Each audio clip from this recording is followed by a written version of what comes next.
Hi, I'm Hazel. It is almost Saturday, so it's time to catch up with a brand new vlog. Real quick, before anybody gets concerned and goes, Hazel, oh no, there's somebody behind your curtains, look out! I've just kind of like opened them a little bit from the back by putting stuff underneath them, just because I'm trying to I feel like it's very dark back there now that I'm in a longer room, like these lights no longer penetrate the shadowy corners of the plushie shelf, so I'm just trying to get a little more light back there. I have no idea if it's gonna work, but we'll find out. This week we got a blue post update regarding the loot rules for 5-man dungeons, the change that they made in 7.3.5. So the original change that went in recently with 7.3.5 is that every 5-man dungeon now uses personal loot. Right now on live, it does not matter if you are alone, it does not matter if you are level 110, if you go walk into Ragefire Chasm, you are going to be getting the same amount of loot as you would be if you were running it all by yourself at level 11. Obviously, that causes some problems for people that like to run old dungeons for transmog, and we now have an update. So they are working on a change, and the phrasing of this made it unclear to me as to whether this is going to be a hotfix or something that goes in with Battle for Azeroth, but whenever it comes in, the solution that they're doing is to add a legacy loot mode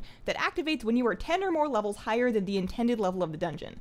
And that basically just puts it back to normal. It means that you can get all of the loot regardless of whether or not it's for your loot spec, and you'll be getting the same amount of loot as the entire party would have gotten. And the really good news is that this will apply not only just to dungeons, but also to Raid Finder as well. There is hope for me to finally finish my LFR Dragon Soul set, because it's bad enough running Dragon Soul by yourself, but running Dragon Soul by yourself and getting one player's worth of personal loot, chance at that it's just bad. So whenever that change happens to come in, I am very much looking forward to it. Another thing this week, as of last Saturday, Lunar Festival is officially back for 2018, and we have flower crowns this year, and they're just so precious, and I wanted all 4 of them, and then I just found out that it's a lot of time to go farm those coins.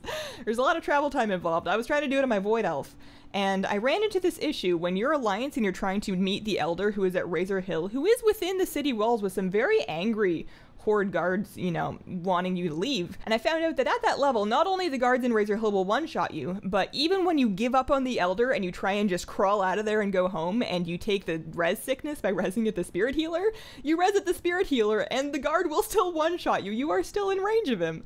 So I got to like corpse crawl on out of there. I never did get that Elder's coin, but I got 1 flower crown, and you know what? They're only usable during Lunar Festival, so it's gonna have to be good enough. More recently this week, we got a brand new build on the Battle for Azeroth Alpha that adds new zones and some new potential, not confirmed, but potential allied races. So we have lots of customization options to look through for Magheart Orcs and for Kul Tiran humans, in addition to the ones that we had previously for Volpera. It's important to remember when looking at all of this that they have stated in a blue post that just because they set up a race as a player race does not guarantee that it's going to be an allied race. They say it's good for their NPC customization when they do it that way, so don't take it as like gospel, but I also think that's just a little bit trying to fuddle the hype beast a little bit. Is that, fuddle's not a verb, is it? It's a verb now.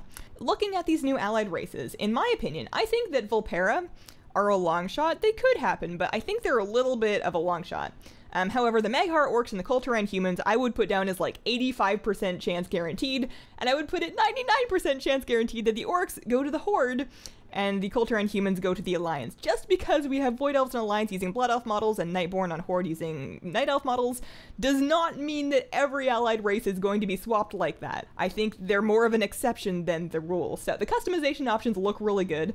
I don't personally see myself like creating a new character to play and dedicate myself to one of these 2 new allied races every day and forever, but with the amount of allied races that we're getting, it's becoming hard to like keep up with having a plan for playing each one. It's starting to become necessary to just like look at some of them and appreciate them and then let other people play them, because it looks like there's going to be quite a few, and that is exciting. Having more cosmetic options is always exciting. Questions from this week. Kieran asks, what are you planning to do in BFA? Raids, dungeons, PvP, all of them?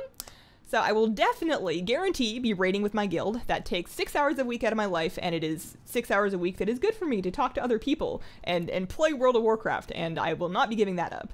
Dungeons I will be doing, I think, as needed to support my raiding character, so if there's another situation where you want to do like a weekly Mythic Plus dungeon for a gear, I will probably be doing that. As far as PvP, I need to see more of what the PvP systems are going to look like in BFA before I really like commit to anything. I don't think I'm going to have time to really play Arena the way that I want to. I would love to PvP in Legion, I just don't have the time.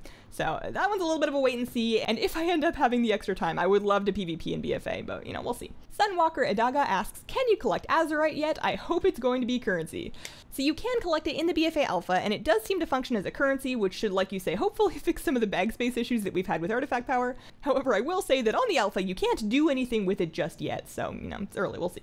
Miranda asks, Hazel, I would love to get into WoW streaming and YouTube. How do I get started? So that's a really big question, and there's a bunch of different things that I could talk about. I do want to do a more detailed video series on this topic. I wouldn't say anytime soon because BFA season, but like hopefully this year. But the very basics of getting started and like the first steps towards making videos and streaming, I would say is familiarize yourself with OBS. OBS is free. I use it to both stream and record. And once you've gotten your fingers around that, you are like 85% of the way to being started at least. Codisease asks, is there any show or Netflix series that you can recommend for when leveling? Have I got the leveling show for you? So on, at very least, American, and I'm pretty sure Canadian Netflix, although of course things change and come on and off, so you'll have to double check in your own home country's Netflix, but there is a show, and it is called Galavant. It's like a very cheesy, tongue-in-cheek, musical show in a medieval fantasy setting. It's so funny. I've seen it at least 5 times. Alan Menken was one of the big people that worked on it. He's the composer that did the scores for some of my favorite Disney movies like Aladdin and Hercules. There's 2 seasons on Netflix, and that is my #1 second monitor show for leveling. Even though I've seen it 5 times, I think it's about time for a 6th.